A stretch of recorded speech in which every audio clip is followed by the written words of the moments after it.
दिल्लीच्या जंतर मंतरवरती मागच्या जवळजवळ 1 महिन्यापासून आंदोलन चालू आहे। सीजेपीच्या या आंदोलनामध्ये सोनम वांगचुक उपोषणाला बसलेले होते। सोनम वांगचुक यांच्या उपोषणाचा 25वा दिवस आहे।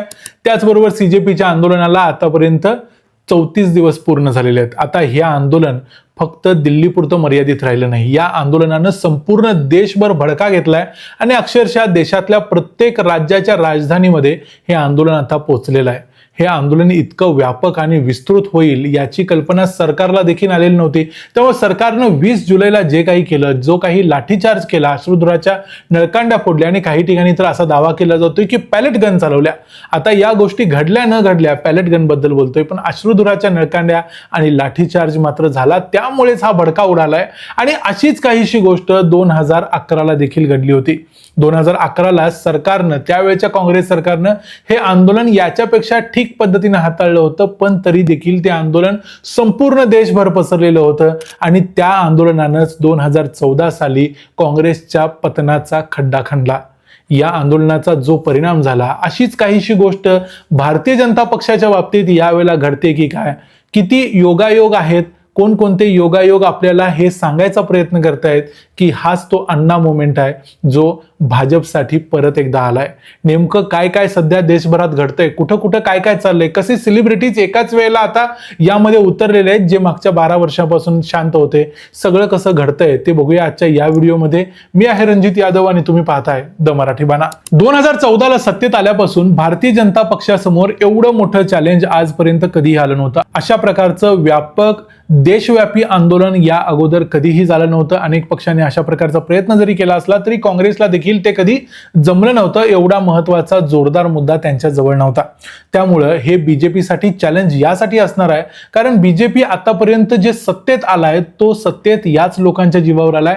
फर्स्ट टाइम वोटर म्हणजे पहिल्यांदा मतदान करणारे जे तरुण असतात ते जनरली बीजेपीला मतदान करतात। हा बीजेपीचा मागच्या किमान 3 लोकसभा निवडणुकांचा इतिहास राहिलाय आणि तेच फर्स्ट टाइम वोटर आज बीजेपीच्या समोर उभे आहेत, जंतर मंतरवर बसलेले आहेत, मुंबईमध्ये बसलेले आहेत, शिवाजी पार्कवर आहेत, प्रत्येक ठिकाणी बसलेले आहेत। हे आंदोलन आता देशभर कुठं कुठं होतंय तर मुंबईमध्ये होतंय, नागपूरमध्ये होतंय, बेंगलोर, हैदराबाद, गोवा, गुवाहाटी, तिरुवनंतपुरम, जम्मू आणि काश्मीरमध्ये देखील काही ठिकाणी होतंय, याचबरोबर अहमदाबादमध्ये, इंदोरमध्ये, प्रयागराजमध्ये या सगळ्या ठिकाणी या आंदोलनाचं लोण पोचलंय।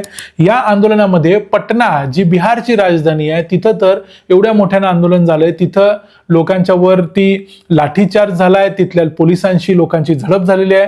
या सगळ्या गोष्टी पटनामध्ये घडतायत। खरं तर पटना सरकारचा तिथल्या बिहार सरकारचा याच्यामध्ये नीटच्या परीक्षेमध्ये डायरेक्ट संबंध नाही, पण तरीही हे आंदोलन पटनामध्ये एवढ्या मोठ्या प्रमाणावर होतंय। हैदराबादमध्ये पोलिसांशी लोकांची झडप होते, तिथं तर काँग्रेसचं सरकार आहे, पण तरीही हे आंदोलन संपूर्ण देशभर पोहोचलेलं आहे आणि प्रत्येक ठिकाणी होतंय हे सांगायला एवढं पुरेसं आहे। नागपूरमध्ये देखील अशाच प्रकारची परिस्थिती आहे। लोकांच्या हातात जे बॅनर्स आहेत ते अभूतपूर्व आहेत। अशा प्रकारचे बॅनर्स कुणीही आपल्याकडे या अगोदर बघितले नव्हते, किमान या सरकारबद्दल बघितले नव्हते। जनरली बघितलं तर भारतातले सेलिब्रिटी हे सहसा सरकारच्या विरुद्ध जायचा प्रयत्न करत नाहीत। जे काँग्रेसच्या काळात पण असंच होतं, आताही असंच आहे, पण यावेळी मात्र सरकारच्या विरोधात सेलिब्रिटी देखील बोलायला सुरुवात करतायत।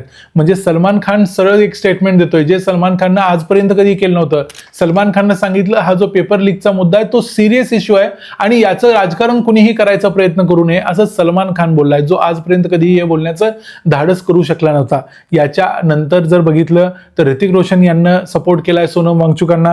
याच्याशिवाय हुमा कुरेशी, आयशा खान, सोनाक्षी सिन्हा, ओमी वैद्य हे या अगोदरच बोललेले आहेत, सोनू सूद बोललेला आहे, हे सगळे लोक सपोर्टमध्ये आलेले आहे। आयशा खान सारखी अभिनेत्री तर डायरेक्ट दादरमध्ये गेली आणि ती आंदोलनात सामील झाली। तिथं ती घोषणा वगैरे देण्यासाठीच गेलेली, पण तिला पोलिसांनी ताब्यात देखील घेतलं। त्यानंतर तिने व्हिडिओ केले, कारण या सेलिब्रिटींना देखील माहिती आहे की ज्यांच्या जीवावरती हे सेलिब्रिटी आहेत किंवा हे जे यांचे चाहते आहेत ते सगळे चाहते आता आंदोलनात उतरलेले आहेत। त्यामुळं आपल्या चाहत्यांना खुश करण्यासाठी हे सेलिब्रिटी देखील आता बोलायला चालू करतायत।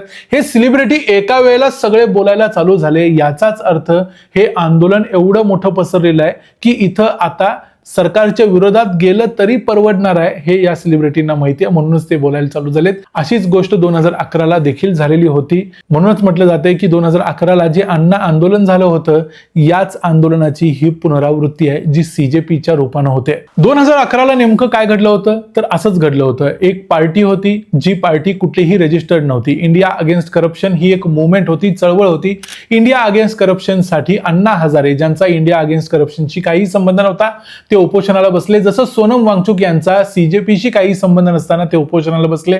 असंच झालं आणि ते आंदोलन भडकलं. त्यामध्ये अरविंद केजरीवाल, मनीष सिसोदिया, किरण बेदी हे प्रमुख होते. यावेळेला सौरव दास, आशुतोष रांका आणि अभिजित दिपके हे प्रमुख आहेत. अशाच प्रकारचं आंदोलनानं नंतर देशव्यापक स्वरूप घेतलं. संपूर्ण देशामध्ये आंदोलन, प्रत्येक गावामध्ये गल्लीमध्ये हे आंदोलन व्हायला लागलं. लोकांनी डोक्यावरती टोप्या घातल्या, मैं भी अण्णा तू भी अण्णा, अशा प्रकारचं हे आंदोलन होत गेलं. याच्यातून एक गोष्ट झाली की हे सरकार भ्रष्ट आहे आणि ह्या सरकारला घालवलं पाहिजे अशी प्रतिमा सरकारची निर्माण झाली. हे सरकार अशक्त आहे आणि मनमोहन सिंग हे अशक्त पंतप्रधान आहेत अशी देखील प्रतिमा निर्माण झाली. आणि या सगळ्या गोष्टींचा फायदा मग विरोधकांनी घेतला. बरोबर 2014 निवडणूक होती. 3 वर्ष अगोदर 2011ला हे घडलं होतं. यावेळेला 2029ला पुढची लोकसभा निवडणूक असणार आहे. 2026ला बरोबर 3 वर्ष अगोदर हे सगळं घडते. याची सगळ्याची जर स्क्रिप्ट बघितली तर ती एक सारखीच स्क्रिप्ट आहे. त्यावेळेला काही वेगळं घडलं नव्हतं. त्यावेळेला जे घडलं होतं तसंच सेम हे आता घडताना दिसतंय. ज्या पद्धतीने आंदोलन सेलिब्रिटींच्या पर्यंत पोहोचलंय, ज्या पद्धतीने आंदोलन आता प्रत्येक गावामध्ये, शहरामध्ये, जिल्ह्यांच्या पर्यंत पोहोचायला लागले, या सगळ्यांच्यावरून तेच दिसतंय. त्यावेळेच्या काँग्रेस सरकारनं आंदोलन दडपलं नव्हतं. त्यांनी डायलॉग पहिल्यापासून ठेवला होता. ते पहिल्यापासून चर्चा करायचा प्रयत्न करत होते. ही गोष्ट यावेळच्या सरकारनं मात्र केली नाही. यावेळच्या सरकारनं आंदोलन दडपण्याचा प्रयत्न केला, इग्नोर करण्याचा, दुर्लक्ष करण्याचा प्रयत्न केला, जे सरकारला जड जाताना दिसते. त्यावेळच्या सरकारला काहीही न करता ते प्रकरण जड गेलं होतं. त्यामुळे या सरकारनं ज्या काही चुका केल्या त्या चुकांमुळे हे आंदोलन आता भडकत चाललंय. आणि म्हणूनच असा प्रश्न विचारला जातोय की हे अण्णा आंदोलनाची दुसरी पुनरावृत्ती झालेली आहे की काय. कारण जे.पी. नड्डांनी देखील जी पत्रकार परिषद घेतली त्यांनी असं सांगितलं की सरकार चर्चेसाठी तयार आहे. सरकार इतर गोष्टी पार्लमेंटच्या सेशनमध्ये करू शकेल. जी विरोधकांना प्रश्न असतील ते त्यांनी द्यावे, त्यावरती चर्चा होईल. हे सगळं जरी असलं तरी त्यांना ज्या वेळेला धर्मेंद्र प्रधानांच्या राजीनाम्याचा प्रश्न विचारला त्यावेळेला त्यांनी सांगितलं की अशा प्रकारे राजीनामा द्यायची गरज नाही, कारण जे काही आहे ती चर्चा करायला आम्ही तयार आहोत. जे काही प्रॉब्लेम्स आहेत ते सॉल्व्ह करायला तयार आहोत. म्हणजे थोडक्यात धर्मेंद्र प्रधानांचा राजीनामा न घेता आम्ही जे लागेल ते सगळं करायला तयार आहोत असं जे.पी. नड्डा म्हणतात. आणि ओव्हरऑल भाजपच्या प्रत्येकाचं आता सध्या हेच म्हणणं आहे. म्हणजे सरकार जी आपली स्ट्रॉंग सरकार, जे ताकदवर बलवत्तर सरकार आहे, ही इमेज सोडायला तयार नाही. आणि समोर बसलेले आंदोलक हे तरुण आहेत आणि ते म्हणतात की धर्मेंद्र प्रधानांचा राजीनामा घेतल्याशिवाय आम्ही परत जाणारच नाही. त्यामुळं हा इथे एक डेडलॉक तयार झाला. या डेडलॉकमुळं संपूर्ण देशभर हे आंदोलन उलट जास्त पसरत चाललंय.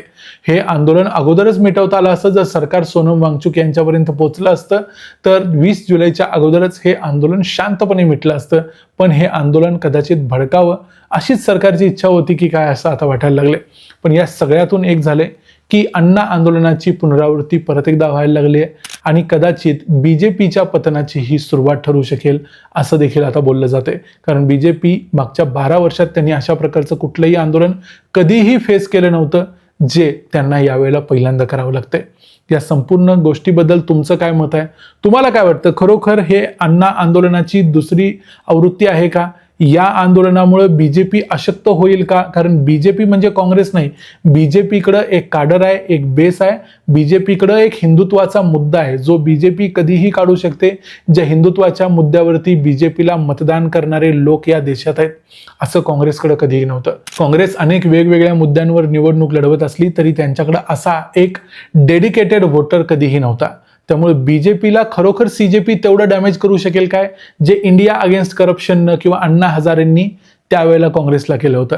याबद्दल तुमचं मत आम्हाला कमेंट्समध्ये जरूर सांगा. व्हिडिओ आवडला असेल तर व्हिडिओला लाईक करा, चॅनलला सबस्क्राईब करा. पुन्हा भेटू पुढच्या व्हिडिओमध्ये. तोपर्यंत पाहत राहा द मराठी बाणा. जय हिंद, जय महाराष्ट्र.